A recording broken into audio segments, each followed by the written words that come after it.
Hello guys. I hope you all are doing well. तो आज start करते हैं आज के सेशन को। और आज हम इस सेशन में देखेंगे ग्राउंड प्लान ऑफ ऑर्गेनन। तो according to ground plan of Organon, Organon दो पार्ट्स में डिवाइड किया गया है. First one is a doctrinal part and the second one is a practical part. In a doctrinal part, there are first to 71 aphorisms are included, and in a second one, in a practical part, 72 to 291 aphorisms are included. तो आज हम doctrinal part को start करने वाले हैं और उसमें हम फर्स्ट अफोरिज्म को देखेंगे.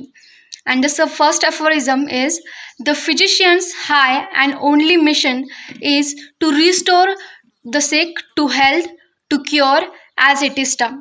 In this aphorism, Hahnemann have used the term high and only.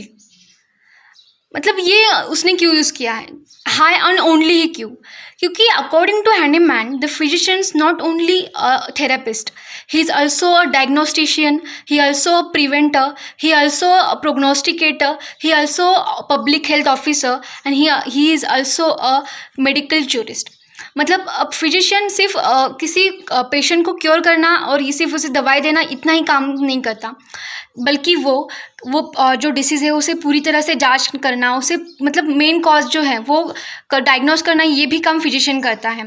मतलब अगर कोई पेशेंट आता है, वो कहता है कि डॉक्टर मुझे इसके लिए दवाई दे, तो फिजिशियन या जो डॉक्टर होता है वो दवाई देना उतना काम नहीं होता, बल्कि वो जो पेशेंट है उसे उसके सिम्टम्स देखना, उसे कौन सी बीमारी है या कौन सी, whether it is a local disease, whether it is a chronic disease, whether it is a one side disease, उसका रियल कॉज क्या है या रियल डिसीज़ क्या है, ये फाइंड आउट करना, ये डायग्नोस करना, ये भी फिजिशियन का काम है.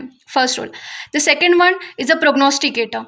मतलब ये जो डिसीज़ वो पेशेंट को हुई है, वो weather it is a chronic, acute, और वो किस तरह से उस पेशेंट को डिजनरेट कर सकती है या उस पेशेंट को कैसे वो आगे लीड करेगी, weather in a positive way और whether it in a negative way, ये भी देखने का काम ये फिजिशियन करता है.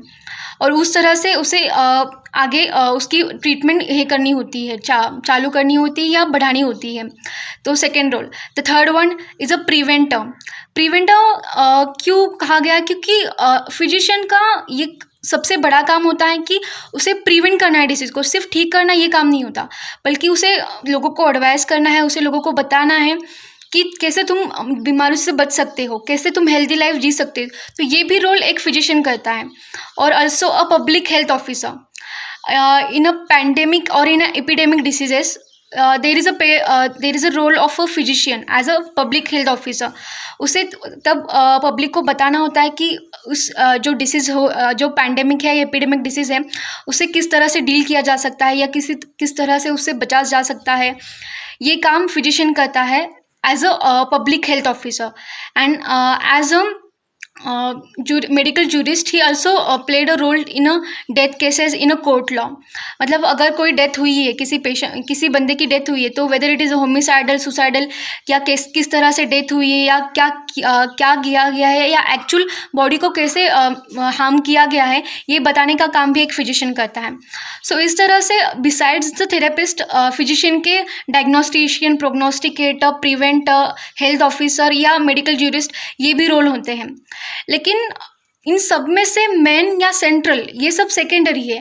The primary one, the higher one and the central one is the curing the sick, is the curing the patients, ये वाला है. तो इसीलिए हैनीमैन ने यहाँ पे कहा है कि the physicians higher and only mission is to restore the sick. मतलब सबसे हायर एंड ओनली मिशन उसका पेशेंट को ठीक करना यही है. और यहाँ पे हैनीमैन ने मिशन ये वर्ड यूज़ किया है. मिशन क्यों कहा गया? कि सिर्फ उसे मतलब गोलियाँ देना या गोलियाँ दे देना और अपना काम हो गया, ऐसा नहीं है.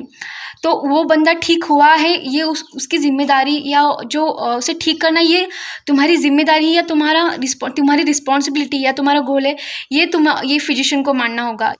मतलब उस पेशेंट को पूरी तरह से क्योर करना, ये हमारा गोल है, ये हमारी रिस्पॉन्सिबिलिटी है, ये हैनीमैन कहता है. द फिजिशियन मतलब सिर्फ गोलियाँ देना या उसके बाद हमारा काम हो गया है, अभी वो पेशेंट की जिम्मेदारी है, या गोलियाँ खाना, ये नहीं. उसे सिर्फ गोलियाँ देना, यहाँ तक हम सीमित नहीं रह सकते. उसे पूरी तरह से ठीक करना, ये भी हमारा जिम्मा है, ये भी एक फिजिशियन का जिम्मा है, ये हैनीमैन मानता है. इसलिए यहाँ पे मिशन वर्ड यूज़ किया है. और आगे restore the sick to health to cure, ऐसा कहा गया क्योंकि मतलब उस जो डिसीज़ है उसे सिर्फ सप्रेस कर देना या पैलिएट कर देना या टेम्परेरी रिलीफ देना, ये नहीं, बल्कि उसे पूरी तरह से जड़ों से निकालना, ये हमारा फिजिशियन का रोल है, ये हैनीमैन कहता है। उसे पूरी तरह से उस पेशेंट से मेंटली, इमोशनली या फिजिकली पूरी तरह से उसे निकालना, ये फिजिशियन का रोल है, यहाँ पे हैनीमैन ये कहता है।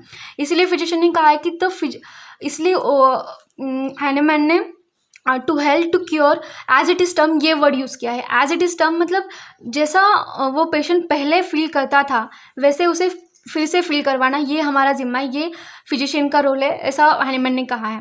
सिक मतलब ये एक जो पेशेंट सिर्फ फिजिकली डैमेज हुआ है या फिजिकली ये हो रहा है, सफ़र कर रहा है, वो नहीं, बल्कि वो मेंटली, इमोशनली भी सफ़र करता है, उसे हम सिक कहते हैं। तो इसीलिए वहाँ पे हमें उस पेशेंट को सिर्फ फिजिकली नहीं करना, तो उसे मोरली, इमोशनली भी सपोर्ट करना है, तो इंटरनली हमें उसे ठीक करना है, तभी वहाँ पे हम क्योर पा सकेंगे। So this is why the aphorism one is the physician's high and only mission is to restore the sick to health, to cure as it is done. So if you have any doubt, any query, you can talk to me, you can contact me. और अगर video पसंद आ गया तो please like, share and subscribe. Thank you so much.